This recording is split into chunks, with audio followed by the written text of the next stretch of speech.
I'm Brad Wolf, and welcome to Dire Den, where we talk about D&D and tabletop RPGs. In this video, we're going to explore explosive creation.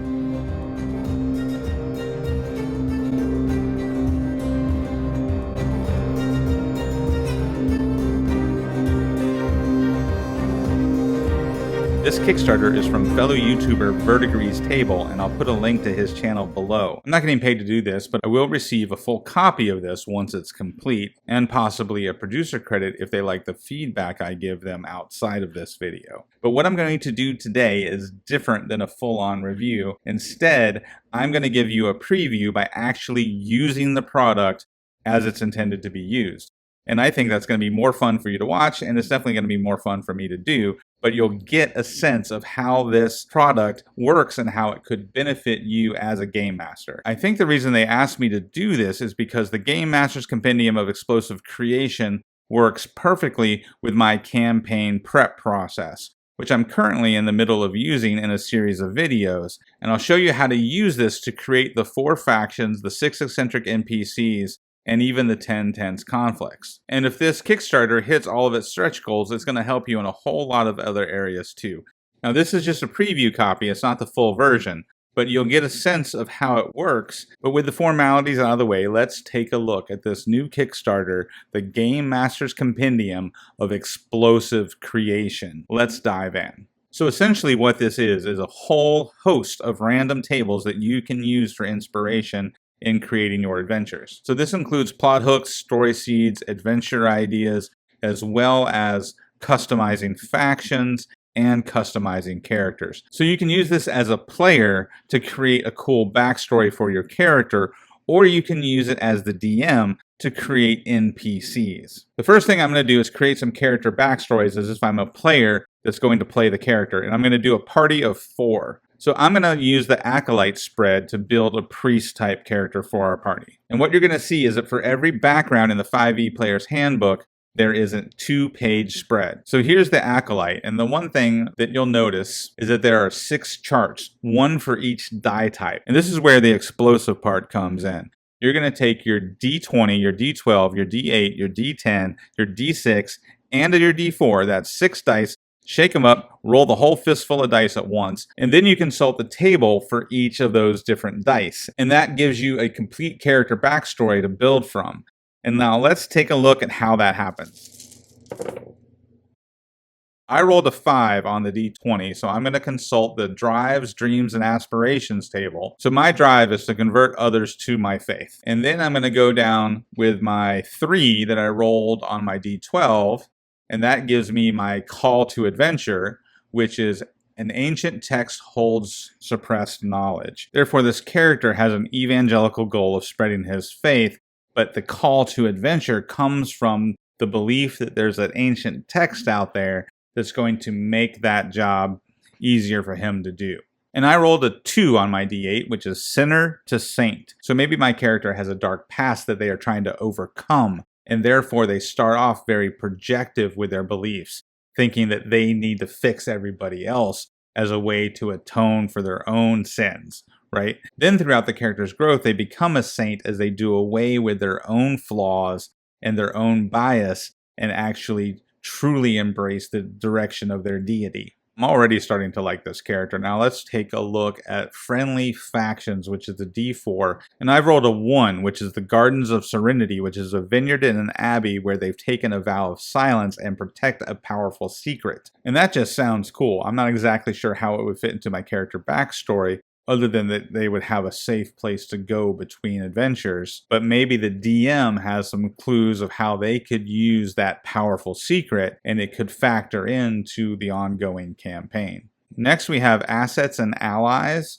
and that's the D6, and I rolled a 3 on my D6, which is Atticus the Elder, a bespectacled scribe with encyclopedic knowledge of the faith's history. So maybe Atticus works at the Gardens of Serenity, and he's one of the few that has not taken the vow of silence because he's the scribe and is responsible for teaching knowledge to others outside of the Serenity Gardens. And then lastly, we have the D10, which is a meaningful object. And on my D10, I rolled a 3, which is the Chalice of the Faithful. And it even gives a description as to what this chalice is if you want to make it a magic item. It removes poison from any liquid that is put into the chalice once per day. And that's a straightforward magic item that can be used in any type of game, whether we're talking the complex Pathfinder game or a straightforward, simple Shadowdark game. And depending on how the DM wants to run the campaign, you could start with that magic item, or you could be on a quest to find that magic item. And this is a great way to do a backstory because it's not overly complicated. It's not 3 pages long. There's just 6 things that could be put into bullet points. And most of these could be easily adapted into a campaign. You have a quest for the Chalice of the Faithful. You have a quest for the ancient text, and you have Atticus the Elder, which is an NPC you can use. So far, this is working out great. So let's do this 3 more times, and I'm going to put the results on the screen, and that's going to give us a 4-player character party. Now remember, I said there was a 2-page spread for all 13 of the character backgrounds in the 5th edition Player's Handbook, but there's also 32 other archetypes to choose from. So I'm going to scroll down and look for an archetype to choose for our fighter, which is the next one we're going to do for our adventuring party. So we have the acrobat, the animal whisperer, the archivist, the artisan, the artist, the barkeep. Let's make our fighter a former bartender. I think that's great. So here's the roll. Let's see what we get. So here's our barkeep turned fighter. His drive is to gain renown and promote the bar. His call to adventure is from a bard song. His character growth is to go from humble to heroic, to go from a simple barkeep to a great and mighty hero worthy of his own bard song. The friendly faction are the Hoptimists, a bunch of beer-making druids. I love that one. That's fantastic. His ally is Glint, a glassblower who makes bottles. And the meaningful object is the apron of accessibility that has 2 extra dimensional pockets that hold extra tools. I don't know if you can ask for a better background than that.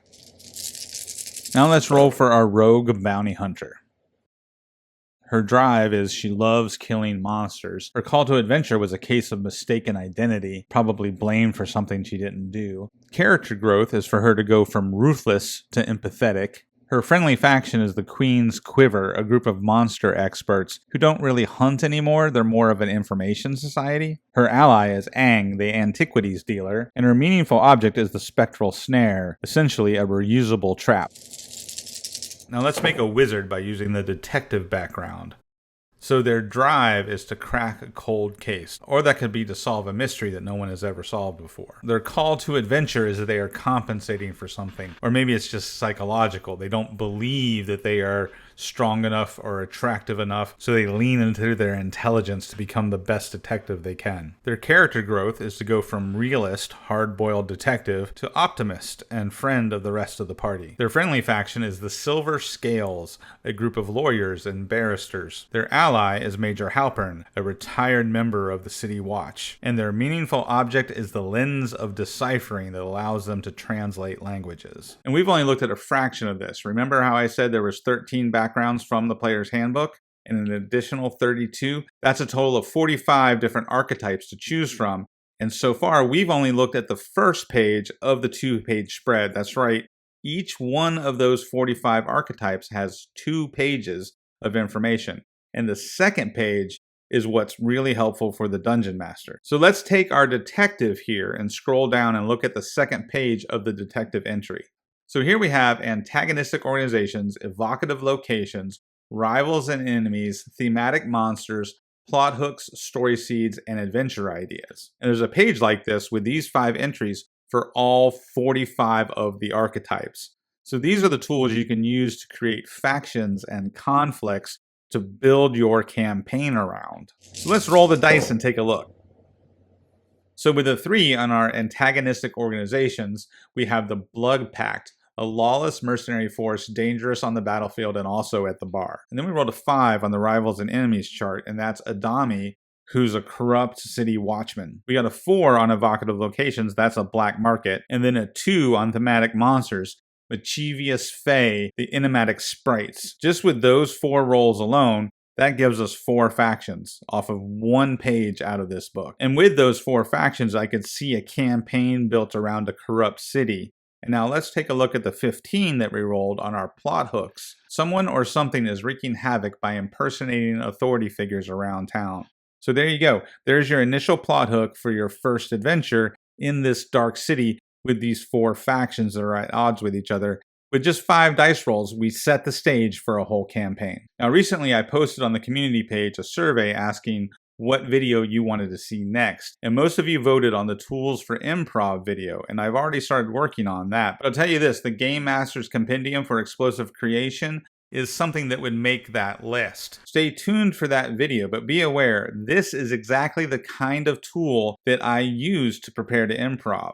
Something that has a lot of random charts, something that has a wealth of ideas, and then I bank those ideas and have them at the ready. So let me know in the comments below if you're going to back this Kickstarter. Also tell me what your favorite tools are that help you prepare your campaigns and help you prepare to improv. And thanks again for watching, and I'll see you next time in the Dire Den.